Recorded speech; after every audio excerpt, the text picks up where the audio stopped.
If you've been into shred guitar for a decent amount of time, I'm sure you've come across the movie Crossroads. Set in 1986, Ralph Macchio, playing a character named Eugene, rounds up hating classical guitar at Juilliard, a very prestiged college, where he soon leaves with Joe Seneca playing the musician Willie Brown, and they go on this epic adventure to find the missing song of Robert Johnson, while also attempting to save Willie's soul from the devil, in which he sold his soul to. Now, not to go too much into the plot, but one part of this movie is absolutely necessary. You see, Paganini was like the Eddie Van Halen of the violin in the classical era, being one of the greatest shred violinists to ever live.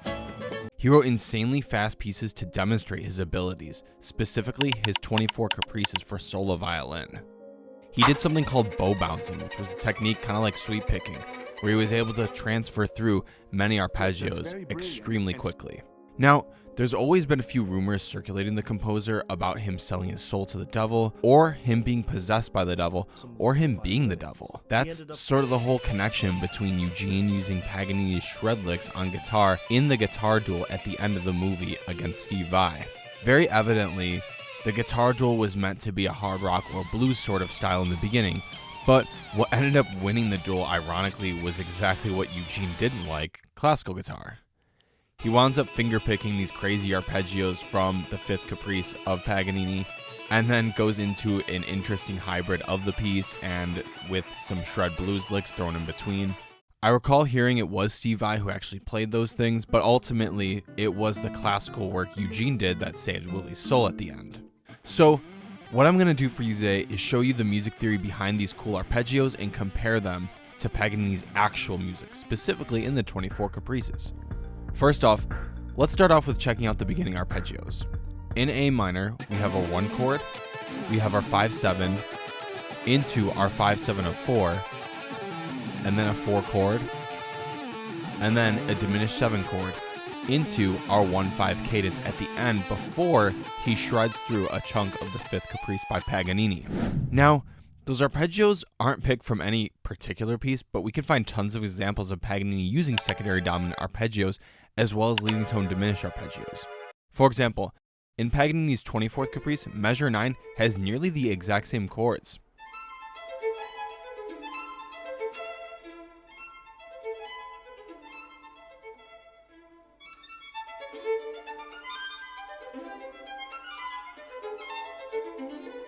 Spotting the secondary dominant is often usually very easy because we see the chord being resolved as to which the secondary is coming from. So if you see a 5 of 3 chord, you're probably going to see the 3 chord right after as it's being resolved to with the tension and the resolution.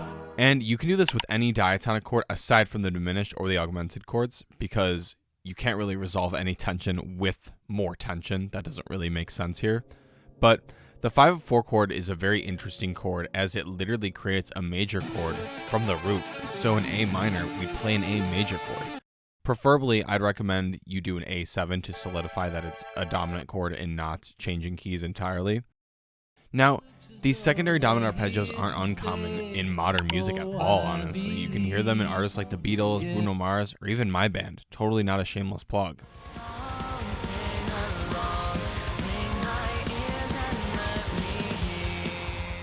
Given that Paganini was in the classical era alongside of Mozart, Beethoven, Haydn, and many more amazing composers, it's not really that surprising that he used these secondary chords so much.